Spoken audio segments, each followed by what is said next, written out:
Assalamualaikum sahabat. Hari ini kami menghadiri acara wisuda sahabat BMC yang apa namanya nggak ada ikan terasi jadi mempersiapkan pulang nanti, jadi kita nggak selamanya persiapan untuk menjadi bos.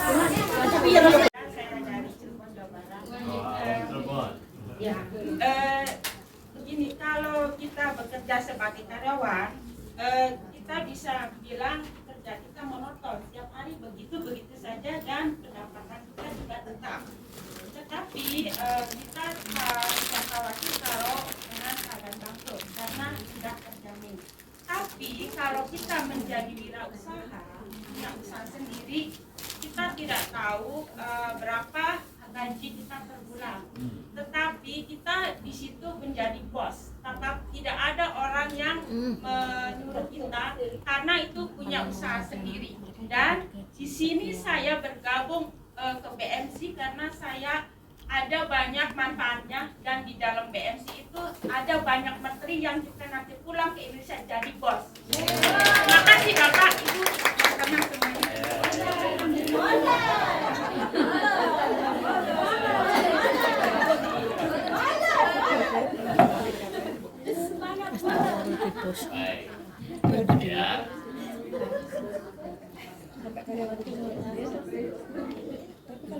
Teman-teman, kalau jadi karyawan, sesulit-sulitnya paling dimarahin bos.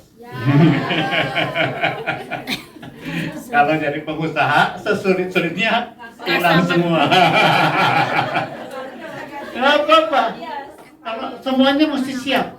Setiap keputusan itu mesti siap. Ada plus minusnya. Ada risiko yang harus diperhitungkan. Dan kalian harus mempersiapkan. Kenapa belajar? Tujuan belajar adalah supaya risikonya turun. Kemungkinannya naik, kemungkinan berhasil. Tidak ada jaminan berhasil. Tapi paling enggak risikonya turun.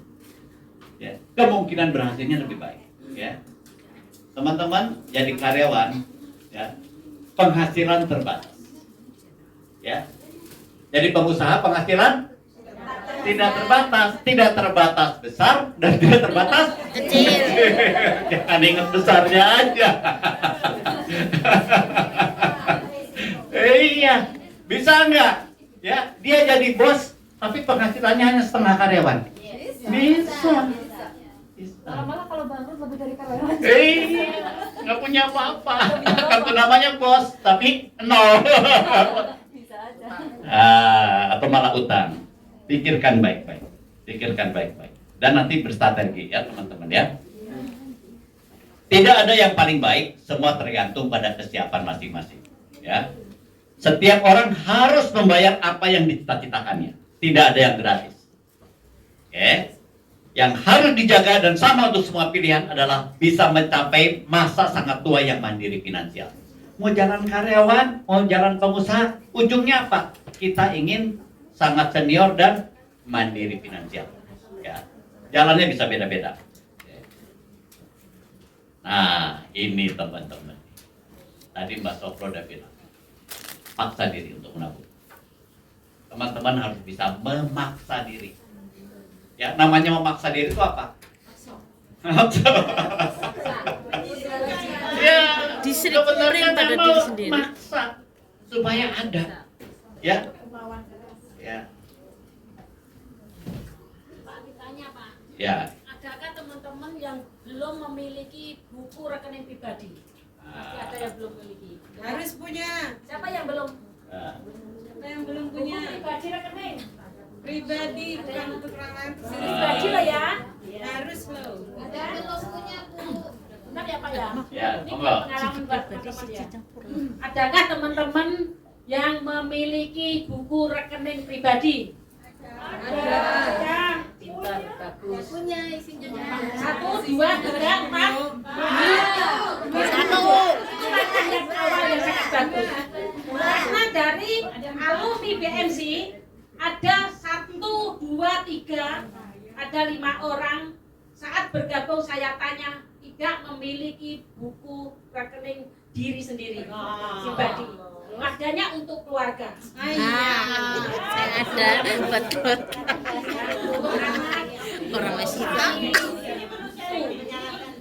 Ini buat teman-teman yang sudah tahu di sini dan sudah paham dengan pentingnya menabung. Coba teman-teman informasikan ke teman dekat dulu, ya.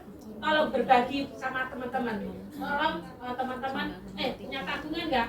Yuk kita nabung, itu ya teman-teman. Oke, baik, terima kasih Pak Anton. Teman-teman, kalau tabungan kalian pakai nama orang lain yang bisa keluarkan siapa? Orang lain. Ya, baik. Ya, satu, berani hidup hemat. Berani, harus berani. Ya, ya.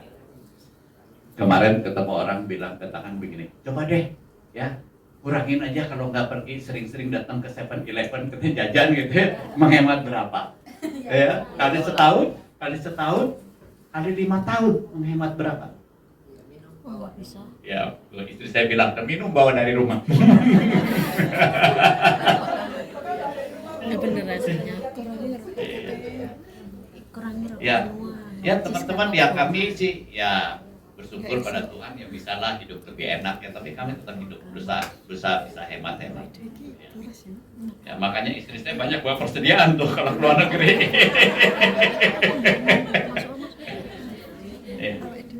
Saya tidak malu mengatakan pada teman-teman ya, kami jalan-jalan ya ke luar negeri, kami ke Eropa kemana, dibawa begini ya. Ya, apa yang bisa kita hemat? Kita ingin hidup hemat. Supaya itu jadi kebiasaan, karena kita juga mengajarkan kepada anak-anak kami ya, bagaimana caranya mengatur uang. Ya, teman-teman, berani hidup hemat. Yang kedua, kesulitan yang ditimbulkan oleh ketatnya mengatur keuangan di masa muda jauh lebih kecil dibandingkan kesulitan keuangan yang harus dihadapi di masa tua. Betul nggak? Ingat teman-teman, oktopus saya udah hijau, kalian belum hijau. Betul kan? Ya, kalian belum hijau. Ya, masih kuning. Ya, nanti akan jadi hijau. Ya, mudah-mudahan sebelum hijau sudah di tanah air. Ya. Saya juga dulu ya hidup hemat, tapi ngelihat sekarang bisa menikmati sekarang. Aduh, kesulitan dulu mah kecil. Saya ingin sampaikan kalian berhemat sekarang itu kecil dibandingkan sulitnya ditaruh di masa tua. Ya, tuh itu saya ingetin lagi. Jangan beli baju yang mahal. Oh iya. Waktu kami di Inggris, teman-teman ya, saya sekolah lagi di Inggris. Saya ikut ya, kami dapat beasiswa. Nah, biaya hidup hanya sendirian, jadi istri saya harus gunakan tabungan. Kita harus hidup hemat.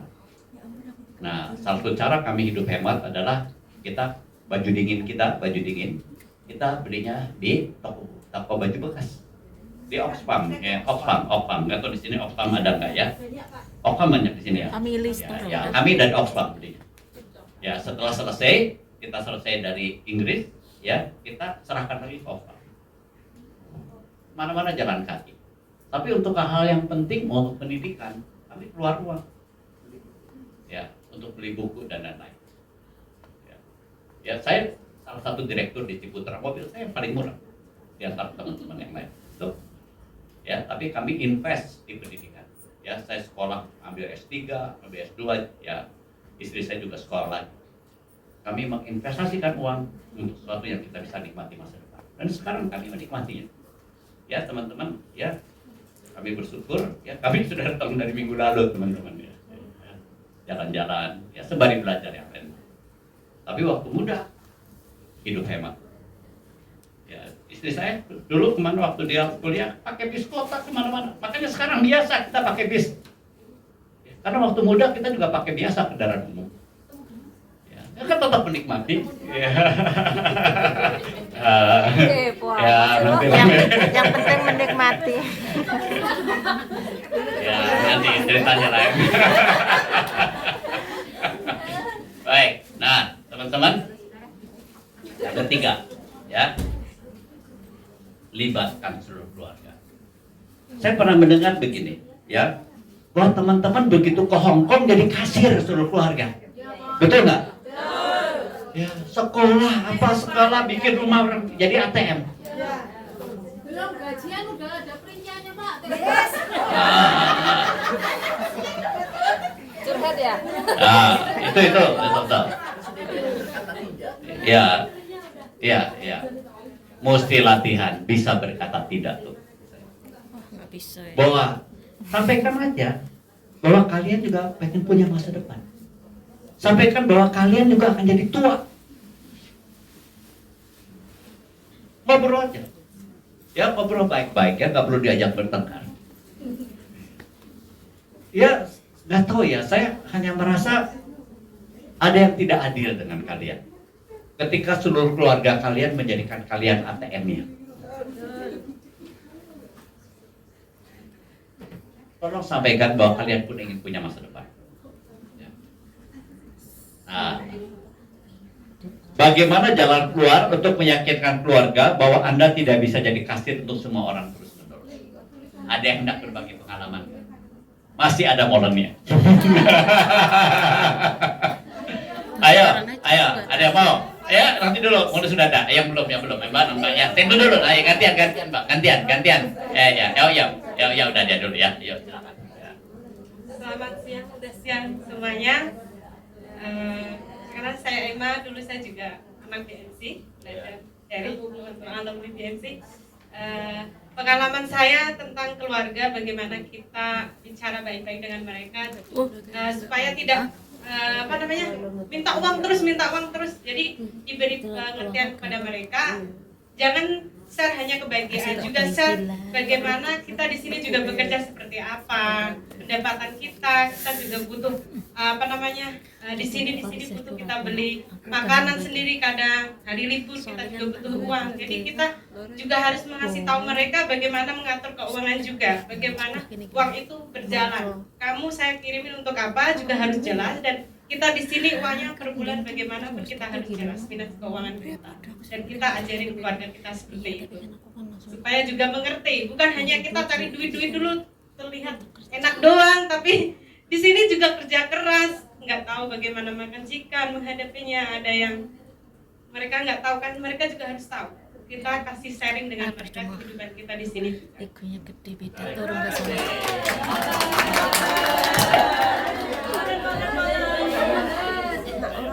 Orang tuaku butuh anaknya enggak olah. Bapakku ibuku nggak pernah jalo. Nak dulu kan jatah karo ibuku mah.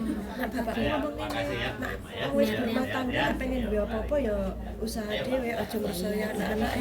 Dia katanya semua kerja itu kan mau bantu bikin rumah, ternyata Ya, ini jalan keluar ya untuk kita tidak jadi kasir terus ya Pak Anton. Oke, kalau dari saya pribadi, memang saya anak pertama Pak Anton. Jadi saya juga menyekolahkan adik, juga membantu adik-adik untuk usaha dan sebagainya. Dan saya memang saya kasih target Pak Anton, jadi kasih ketentuan apa yang harus dilakukan, apa yang harus saya berikan untuk mereka. Jadi kalau mereka untuk usaha harus usaha yang benar gitu kan. Kalau untuk studi ya studi yang benar. Kalau udah selesai belajarnya cukup. Kalau udah bisa bekerja lakukan dan teruskan seperti itu Pak Anton. Jadi jadi saya hanya juga menyisihkan untuk penghasilan saya bukan hanya untuk keep untuk keluarga dan adik-adik. Jadi saya menyisihkan untuk diri saya sendiri.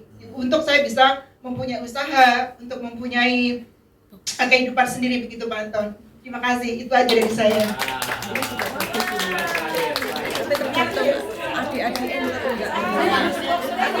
Dia kan nomor satu, punya prinsip, punya ketegasan, punya disiplinan. Berarti bisa dididik adik-adiknya. Ya kan dibantu.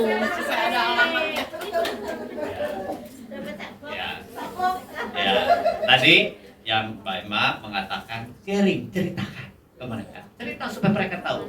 Ya, tadi Mbak yang berikutnya apa? Kasih target. Sampai kapan? Bagus itu ya. Jadi tadi jalan keluar pertama ceritakan. Ya, bahwa uangnya nggak gampang diambil, nggak gampang didapat, dipakai apa, yang usahanya. Yang kedua, kasih target. Sampai kapan nih? Betul tuh. Kasih target dia. Oke, ya. Nah, ini tadi ada satu lagi nih.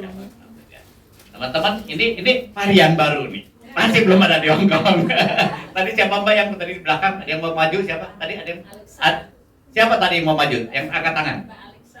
Ya. Balik ya, iya. Ini varian baru nih, varian baru.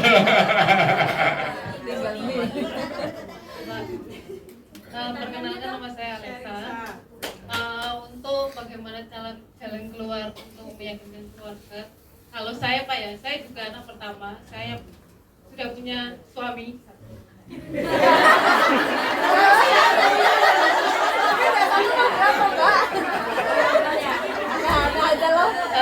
Anak saya juga sudah besar, kelas 1 SMP. Kalau di Indonesia itu kan suami juga kerjanya itu serabutan Pak. Kalau ada kerja, kalau enggak minta uangnya ke saya. Ya, sama apa masalah biaya sekolah juga saya Pak. Makanya kadang mikir mau pulang tapi nggak punya biaya untuk di rumah, mau tetap di sini udah capek Pak. Iya, Solusinya gimana, Mas? Saya kan seorang istri ya, jadi tulang rusuk kan Pak ya. Dan tulang punggung. Orang rusuk jadi tulang punggung. Tapi sekarang Jangan menghadap ke sana ya, juga. tapi sekarang saya jadi tulang punggung Mbak. Semangat Kak. Semangat. Semangat. Isenom. Pengennya sih dapat 1 M yang 1 tahun itu loh Pak. Gimana caranya? Saya pengen nikahnya Pak. Saya ingin mau nggak ya Pak? Udah itu aja Pak. Katanya ada solusinya. Itunya. Cara meyakinkan keluarga gimana? Cara kasih tahu untuk supaya dia nggak jadi kasir terus. Kalau saya telepon saya bilang gini Pak, uang gaji saya ini buat bayar utang di sini gitu Pak. Jadi saya kirimnya cuma segini, mau ya saya bilang gitu sama orang rumah. Tapi sebenarnya punya utang benar nggak? Nggak punya. Jangan bohong. Cuman simpen di tabungan saya Pak. Kalau bilang nggak punya uang kan tetangga juga ngatain. Kerja di luar negeri lama tapi nggak punya apa-apa gitu Pak. Iya, betul.